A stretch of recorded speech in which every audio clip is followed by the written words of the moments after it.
The subway guy. The subway guy. That, unfortunately. So he's been charged second-degree manslaughter. And look, I'll steel man this. Okay, it's not first-degree murder, so they didn't go wild. Second-degree manslaughter is an act that leads to a person's death, which, on its face, we have here. He did something. The person died. I still don't understand how the coroner determined it was homicide from neck compression before they did any toxicology. I don't know how you come out with a coroner's report in 24 hours when you wait months in every other case for toxicology, but maybe that's on the back burner. They caved or they followed justice, depending on who you asked. Second-degree manslaughter. You want to flesh out the difference between second-degree, first-degree manslaughter, and what do you think? Is this justice or is this mob justice? Yeah, I mean, it's Alvin Bragg. And I think Alvin Bragg continues to prove he's no Robert Morgenthau. And one of the last great respected state prosecutorial offices in America just is no longer. It's now just as political as everybody else. It was always political, but not in a half-assed manner that Bragg clearly is. And so his indictment of the Marine who had an impeccable record, the facts that came out in the last week further substantiated the point of view we put forward from the get-go, which was that an honest prosecutor would not indict, an apolitical prosecutor would not indict. They did only prosecute him, not the other people that participated in the act. That appears to be purely political because the other people involved are Black and Hispanic. And they decided to play the racial game and even made statements that reaffirmed that if the races were reversed, they wouldn't even bring the prosecution. Which raises its own selective prosecution issues. It appears that because he's white and because the victim is Black is why he's being prosecuted.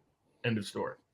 That's a violation of the 14th Amendment and the First Amendment through the 14th Amendment for selective prosecution, deprivation of equal protection of the laws. The facts that came out is that, like we suggested was likely the case, this individual did more than get on the train and say he was hungry and didn't care what happened to him. Before that, he was threatening everybody on the train, including threatening them with physical violence. That was confirmed by multiple witnesses leading up to the incident. So this wasn't a case of a guy, panicking in the case of Daniel Perry. It was a case of him responding to this individual, making direct and deliberate threats to himself and others to commit crimes and ongoing crimes and attempt to commit crimes against himself and others to potentially suicidal harm or physical harm to others. So what must the government prove? To bring the indictment, they need to have probable cause of these facts. To get a conviction, they need beyond reasonable doubt. In order to prove manslaughter 2 in New York, manslaughter 2 in New York is the same as reckless homicide, which can vary by a state, but are generally similar standards. They must show that the Daniel Perry, first of all, caused the man's death. And as you point out, the coroner's report appears premature in that regard because certain alternative explanations were not thoroughly investigated. It doesn't appear at the time of that initial report. Putting that aside, the second question is, so first that his death was caused by Daniel Perry. The second act was that Daniel Perry's activities objectively constituted both a substantial and unjustifiable risk of death. Mm-hmm. Third, that he knew what he was doing created a substantial and unjustifiable risk of death.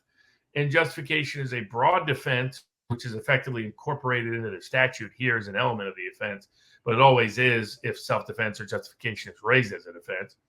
But they also have to show that his behavior was not just a substantial risk of death, an unjustifiable risk of death, that he knew it was a substantial risk of death, that he knew it was an unjustifiable risk of death, but also that it was a gross deviation for someone in a like situation.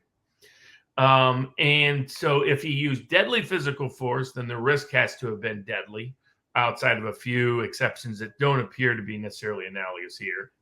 Otherwise, if he thought the person was going to or did commit a crime, was wanting to injure himself, was wanting to injure others, all of that allows physical force. The only question then would be one of proportionality and necessity. Was the length of the chokehold necessary to detain him? Everything I've seen shows, because what also came out as additional evidence, is that he kept him in the chokehold until he quit resisting. Once he quit resisting, he put him in a help position. So the original claim that he kept him in a chokehold the whole 10, 12, 15 minutes was actually false. It appears that he only kept him in the chokehold for the length of time in which he was trying to get out of the chokehold. That's why two other people were trying to detain him. Now, the other, if I were his defense lawyer, I wouldn't call it a chokehold. I would call it a headlock. He's just keeping him in a headlock, trying to calm him down while he's going crazy. Two other people are helping out. When he stops, he puts him in a help position. Shockingly to him and everyone who watched it, he died. So he's got a very strong. I don't think there's probable cause he knew there was a substantial risk of death. I don't think there was a probable cause that he knew there was an unjustifiable risk of death. I think as an objective matter, his behavior did not create a substantial and unjustifiable risk of death. I don't think his conduct was a gross deviation for someone in a like situation from the standard of care. I don't think he exercised knowingly deadly force. I don't even necessarily believe it was deadly physical force.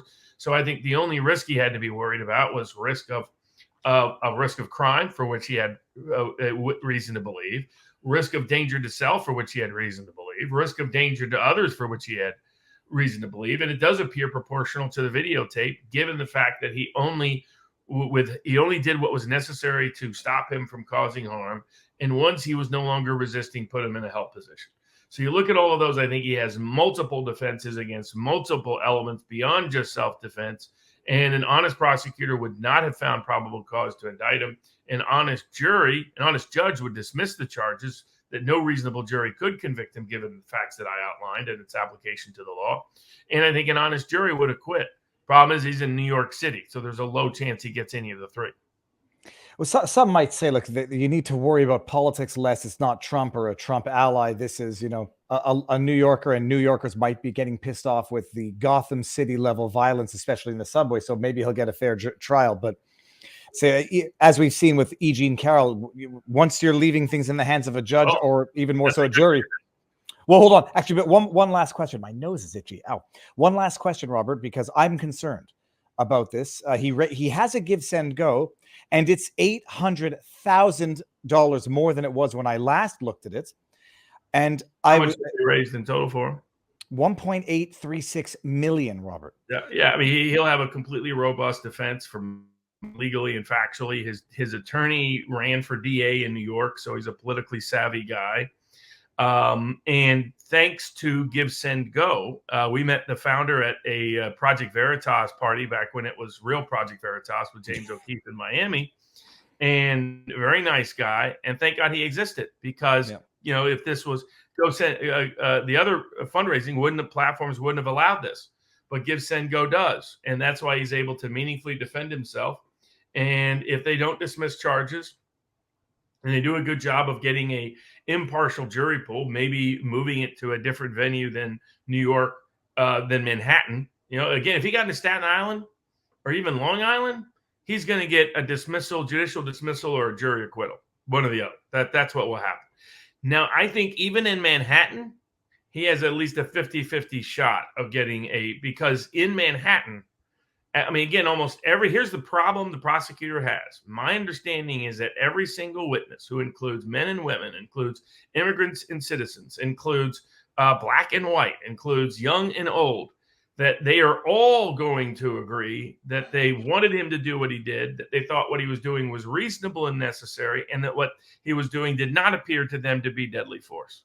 When you have all of the other passengers on that train on your side, and the jury is going to reflect that passenger profile, then you've got serious risk. I mean, how many big high-profile cases does Alvin Bragg need to lose before he learns not to be so openly, overtly political with the cases he brings?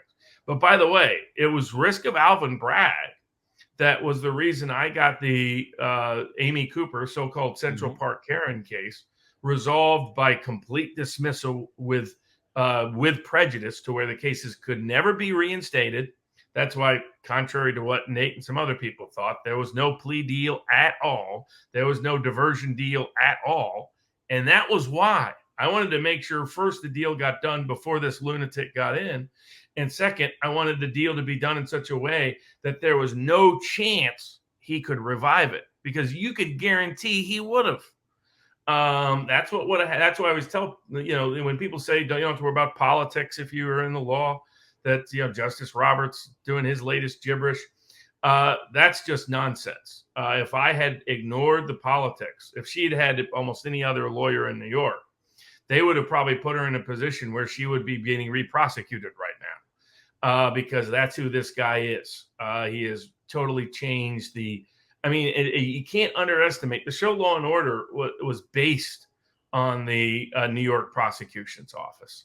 That's those steps in that courthouse that they show at the very beginning of every episode during the original ones. The original older man prosecutor was based on Robert Morgenthau.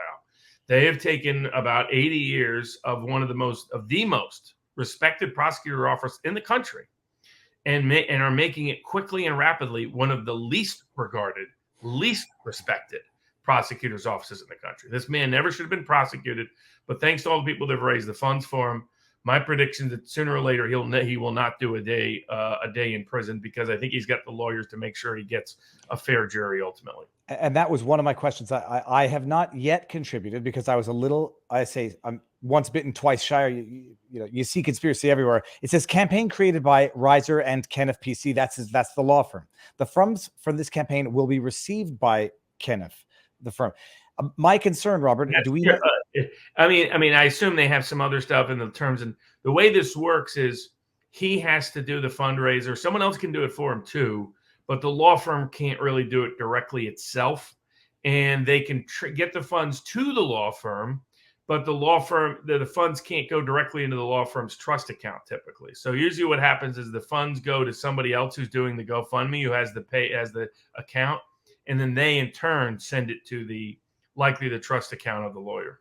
Okay, and I'll just read this so that if there's any misrepresentations, it's in their claim. Funds are being raised to pay Mr. Penny's legal fees incurred from any criminal charges filed and any future civil lawsuits. There will be nothing left that may arise, as we've seen with Rittenhouse, as well as expenses related to his defense. All contributions are greatly appreciated. Any proceeds collected which exceed those necessary to cover Mr. Penny's legal defense will be donated to a mental health advocacy program in New York City. So, all right, that's good. I'll be contributing after this stream. Robert, good segue into the madness in New York. The woman's cat was named Vagina.